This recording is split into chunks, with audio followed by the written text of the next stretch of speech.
Yay, Dawns ARKS! Welcome everyone to your Phantasy Star podcast recorded live on September 19th, 2021. I'm one of your hosts, PrinceBrightstar, and with me is Zance. Go ahead and say hello. I got a PS5! Congratulations, man.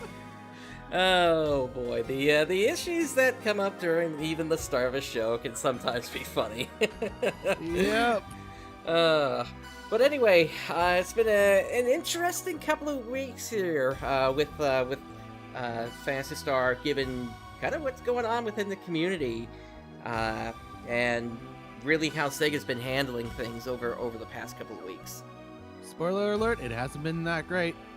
Yep, it has not been, and it's kind of compounding on the situation is the fact that the only thing that really happened was the start of the new autumn event, and even that is not really, well, a lot of players not bringing in players. Exactly. Yeah, it's not good. The situation. I mean, I played on the Japanese side for many years, so I know what it's like to go through just months and months of very little new content.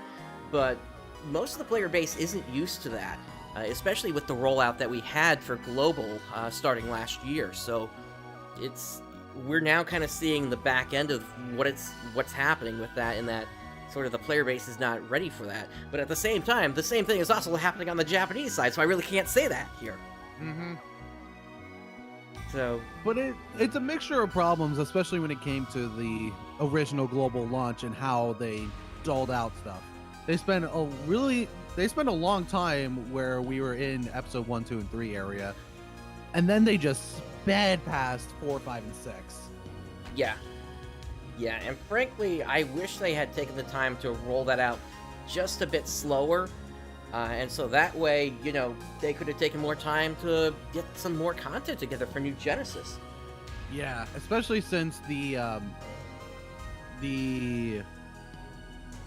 what's it? Well, what's the word I'm looking for? Not sure what you're trying to say here. Basically, the power gap between how we were during episode 3 compared to episode 5, it is insane. Oh yeah, definitely. Yeah, definitely over time things have become much easier. If you go back to like the start of, if you go like right back to the start of the launch of PSO2 back in Japan, it was you were doing numbers in like the double digits. With the launch of Global, you were starting out in like the hundreds or thousands, if I remember correctly. Yeah, and actually what we're experiencing right now in New Genesis, that's pretty much what it is from PSO2 back then. But again, PSO2, when it launched, had more content than New Genesis. I don't know. To answer your question, chat, no, I'm not aware of there being a ban wave as well over there. And we're going to go into the details, at least in terms of how I think I've pieced this together to mostly explain what's going on. We're going to try to do this without too much opinion on our side here, just because this really isn't the kind of place to bring that in. We just want to report at least what we think are the facts here at this point. Basically, what we could theoretically gather. Yeah. So let's kind of kick that off here with sort of the start of this story here, starting with a post that came on Reddit titled "Suspicious Permabans Over Harassment and Misconduct," and I didn't catch the start of this here. So there was a ban wave in Japan as well, in terms of screenshots. Gotcha. Screenshot. Or at least that's what I'm assuming that is, SS? But anyway, yeah, there have been several updates to this since the start of this.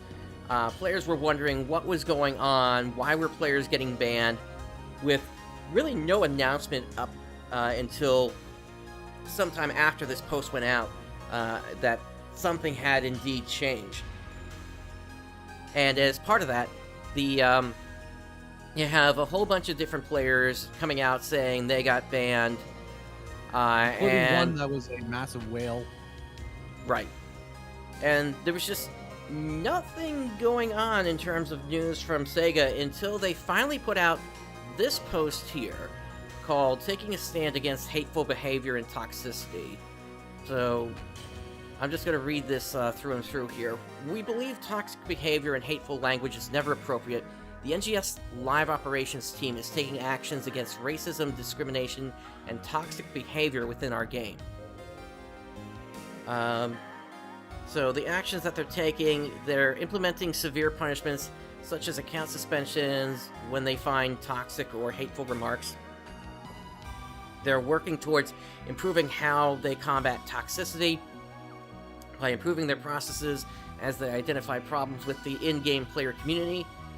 They have also suspended or otherwise severely punished more than 1,600 accounts found to engage in discriminatory and hateful behavior, and they're going to continue their efforts to eradicate hateful behavior, racism, and discrimination in order to make the game a place where players are safe and welcome so they can enjoy playing NGS.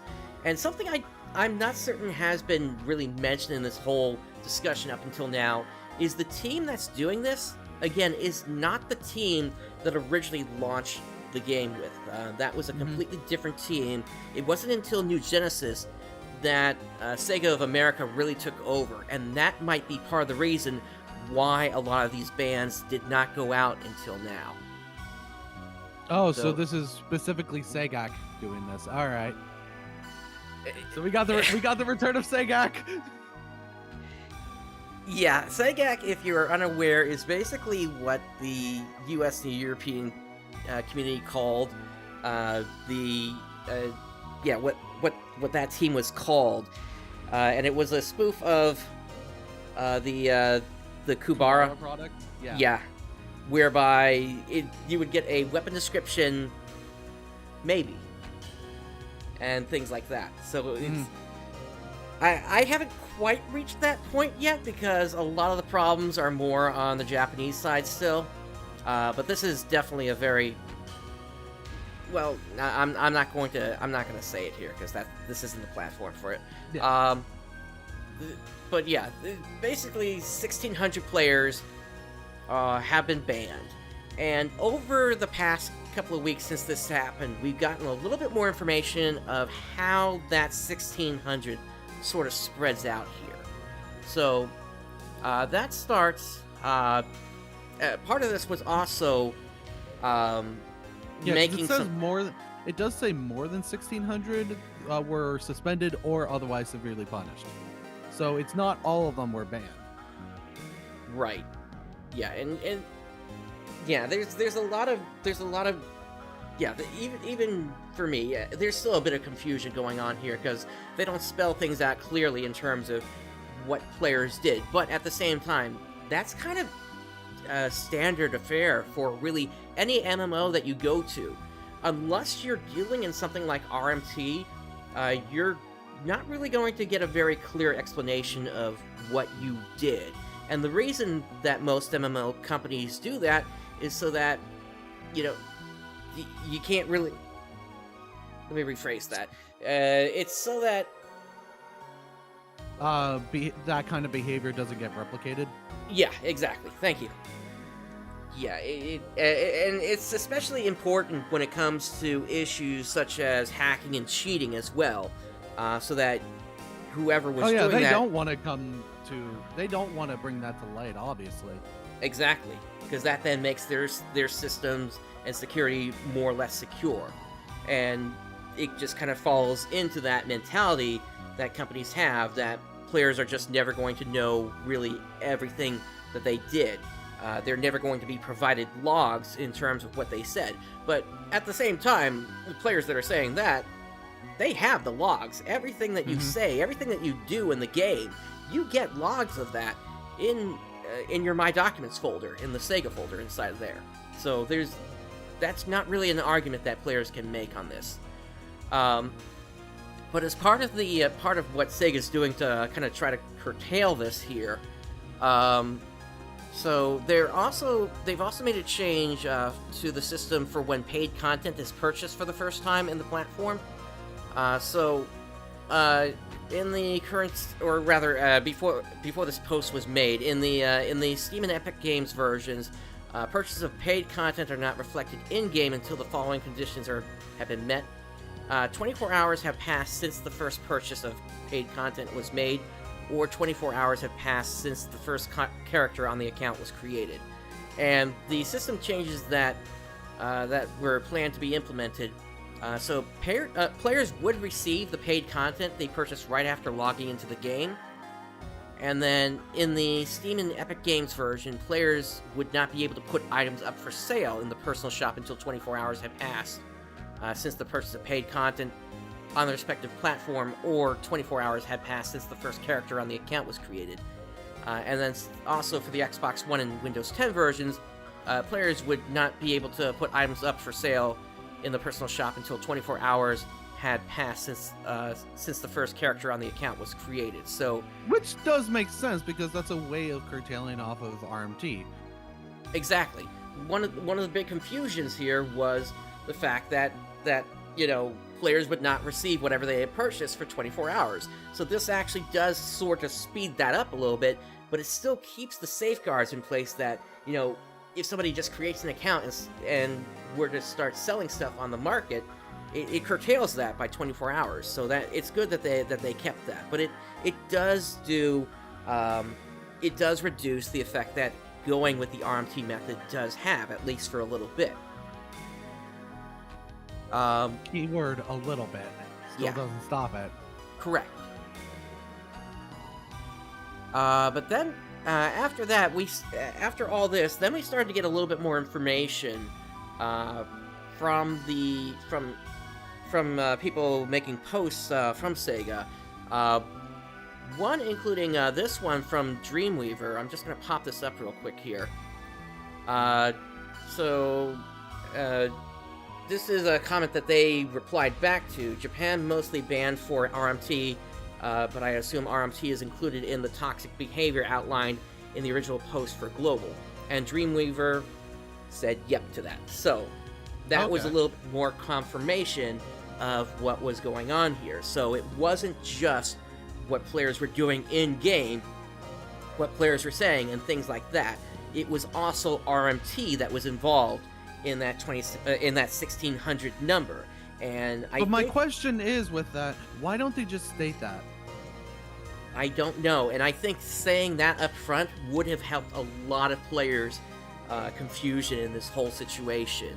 Because Final Fantasy XIV actually does that. It specifically details out how many accounts they've suspended or banned due to RMT. Yep.